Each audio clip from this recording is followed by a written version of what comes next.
आदरणीय दर्शकवृन्द नमस्कार। यो भिडियो सुरु गर्छु एउटा भनाइबाट। तपाईले सबै मानिसलाई केही समय झुक्क्याउन सक्नुहुन्छ, केही मानिसलाई सधैँभरि झुक्क्याउन सक्नुहुन्छ, तर सबै मानिसलाई सधैँभरि झुक्क्याउन सक्नुहुन्न। विश्व प्रसिद्ध यो भनाइ अमेरिकाका 16औं राष्ट्रपति अब्राहम लिङ्कनले भनेका हुन् भनेर विश्वास गरिन्छ, तथापि यसको ठोस प्रमाण हालसम्म भेटिएको छैन। नेपालको अहिलेको पुँजी बजार हेर्दा मलाई ठ्याक्कै त्यस्तै लाग्छ। सीमित घरानाका मानिसहरूको पकडमा रहेको नेपालको सानो पुँजी बजारलाई नचाएका छन् आफूलाई मनलाग्दी हिसाबले। कहिले मौद्रिक नीति भनेको छ, कहिले तरलता सङ्कट भनेको छ, कहिले चुनाव घोषणा त कहिले आर्थिक मन्दीको त्रास। तर एउटा कुरा चाहिँ साँचो हो, प्रविधिको विकासले गर्दा नेपालको गाउँ गाउँसम्म सेयर बजार पसेको छ। 150 किता सेयर हरेक परिवारमा छन्। बजारमा माहौल सुध्रेको अवस्थामा कतिसम्म नाफा हुन सक्दो रहेछ भनेर सबैले त्यसको स्वाद चाखेकै छन्। हरेक कम्पनीका लाखौं किता सेयर थुपारेर बसेका पुँजीपतिहरू व्यस्त छन् अझै त्रास देखाएर सस्तोमा सेयर उठाउन। देश बिस्तारै अगाडि बढ्दैछ। जुनसुकै पार्टीले जिते पनि विकास त हुन्छ, तर त्यही गतिमा, अझ भन्नुपर्दा त्योभन्दा दोब्बर तेब्बर गतिमा तपाईँको विकास हुँदैछ कि छैन, भएको छ कि छैन।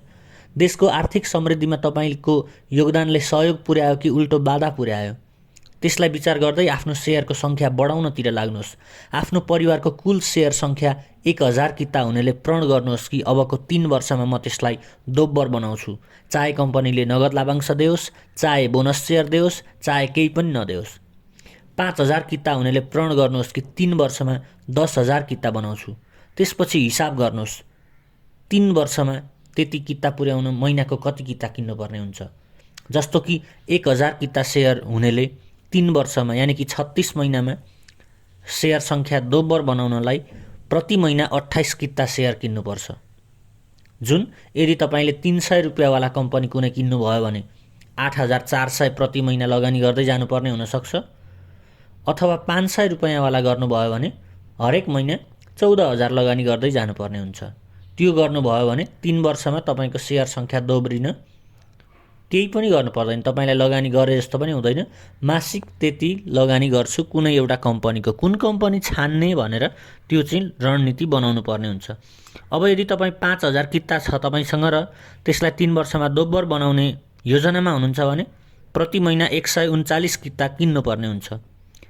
आफ्नो क्षमता अनुसार 300 रेन्जका, 400 रेन्जका, 500 रेन्जका जुनसुकै कम्पनी किन्नुहोस्, राम्रो कम्पनी सस्तो दाममा। अब सोही अनुरूप किन्दै जाँदा बजार घट्दै जाओस् कि बढ्दै जाओस् कि तपाईँको कुल सम्पत्ति त बढेको बढै जान्छ।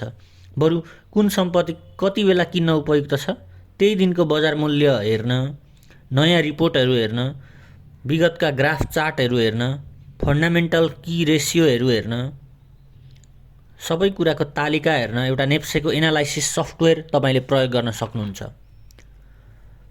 स्मार्ट वेल्थ प्रो भन्ने सफ्टवेयर मात्र रु 300 रुपियाँ मासिक शुल्कमा सबै जानकारी भएको सब्सक्रिप्सन लिन सक्नुहुन्छ। हाम्रो प्रोमो कोड प्रयोग गर्नुभयो भने त्यसमा अझ डिस्काउन्ट पनि हुन्छ।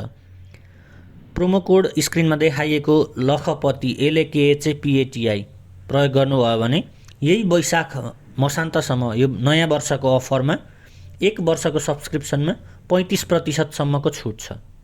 त्यसपछि पनि अरू सब्सक्रिप्सनलाई पनि 20% सम्मको छुट छ। यो सम्बन्धमा केही बुझ्न मन छ भने स्क्रिनमा देखाइएको नम्बरमा मिस कल पनि गर्न सक्नुहुन्छ। दिगो लगानी गर्नुहोस्, तपाईँका सन्ततिले तपाईँलाई धन्यवाद दिनेछन्, तपाईँको दूरदर्शिताको सम्मान गर्नेछन्। सेयर बजार त एक दिन बढ्छ यो निश्चितै हो, तर त्यति बेला तपाईँसँग कति किता सेयर हुनेछ त्यो महत्त्वपूर्ण कुरा हो। बजार यसकारण पनि बढ्छ कि सबै मानिसलाई केही समय झुक्क्याउन सकिएला, केही मानिसलाई सधैँभरि झुक्क्याउन सकिएला, तर सबैलाई सधैँभरि झुक्क्याउन कसैले सक्दैन। आफ्ना प्रतिक्रिया तल कमेन्टमा राख्नुहोला। हस्त धन्यवाद।